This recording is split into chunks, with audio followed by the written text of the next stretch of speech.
in the mining sector. Yes, First Quantum. Dr. Werner is here. The minister is right. They were on their way out. Things could have been worse if there was no change of government. But they didn't just stay after we assured them, they also reinvested 1.3, 1.5 billion. But we had to take that transaction out of court. It was in court. I think now I can talk openly about it. For 10 years, First Quantum and the Zambian government were in court for 10 years. When we came in, we said, we don't do business in court. We want to mine at the site. We want to mine and extract what we want. I know it's something you have not paid attention. So again, I'm inviting the private sector platform that let's not do business in court all the time. Costs money, takes time, too much time. In this case, the hearings, I think, were in London. Now, do we have the money to spend on court matters in London? We don't have. So unwinded that very quickly and got our colleagues to now work on the largest nickel mine on the African continent. I know you don't see these things, but you'll see them very soon, as the minister said. You see the nickel production coming on stream and beginning to change the numbers, the supply side of foreign exchange. Minister talked about Lumwana mine. We had to talk to Mark Bristow. My first trip to the mining Indaba, got elected in August. I think the mining Indaba was just a few months later in Cape Town. Yeah? I targeted these guys at First Quantum. I targeted Lumwana, who were on their way out. And I said to Mark, you can't leave, wait a moment. We will deal with the policy issues in the mining sector. Mark Bristow and Barry Gore decided to stay. Now you are happily announcing an additional investment of $2 billion. Dialogue, conversations, reaching out to each other. This is what this platform is about. PPDF. That's what it's about. I haven't seen the American ambassador here. All his staff or USAID. Is there anyone from USAID here?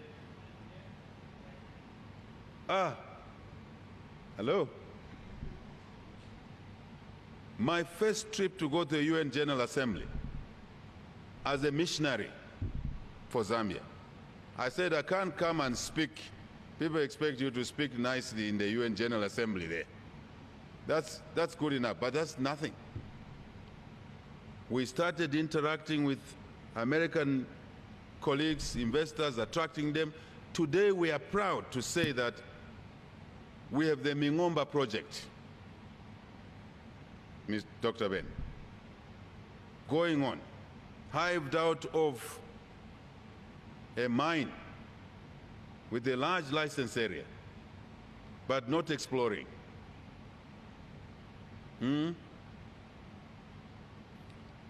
If what is coming through here using the best technology, I talked about technology, artificial intelligence, the initial results, I don't know if you have got them, Dr. Ben, you are in charge of this work stream. We could be sitting on one of Africa's largest mines, just within what we used to drive over, but we never explored this country. This is what it is all about. And I said to my colleagues in America, we're not competing to get American investments with any other country you compete with.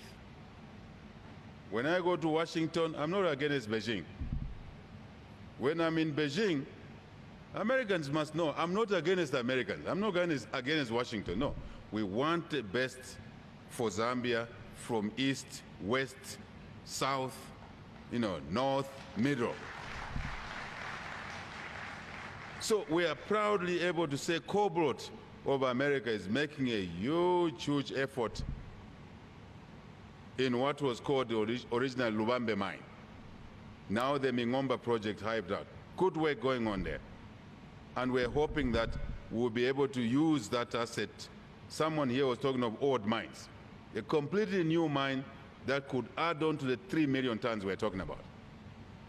To me, these are real issues. They're not stories, they're not theories. It is to go out there to say we are here to attract investment, but when we attract investment, when we extract, we want value addition. IFC, you have said it in your speech, Vice President, value addition. We're singing this song. This platform must now actualize the songs I, as President, am singing, Cabinet is singing. It's you to actualize them. So that cobalt project there, Mingomba project, could mean something else. But let me quickly flip over to the Chinese. I saw the Chinese ambassador, he was here. He's gone. Where is he? Oh, they're still here, the embassy. We took a trip to China. And one of our jobs was to say, we need to increase the Chinese investment in Zambia. We agreed that the Chinese will bring more money into Shaft 28 in Luansha, which has been unproductive for 20 years. Within a short time, the Chinese delegation came here to follow us after the Beijing meeting. And today, there's dewatering going on Shaft 28 in Luansha, a town which was dying. Are we working against somebody here? We're working for this economy to create jobs. And we want to thank the colleagues, investors from everywhere, local investors, regional investors, European investors, Japanese investors, American, Chinese, India, everywhere, because we cannot mobilize enough savings ourselves. You have to forgive me about being blunt. But when they come here, we want them to work with the local businesses. We want them to buy from local businesses as much as what they can buy. We want them to give contracts to local businesses. Mr. Saga.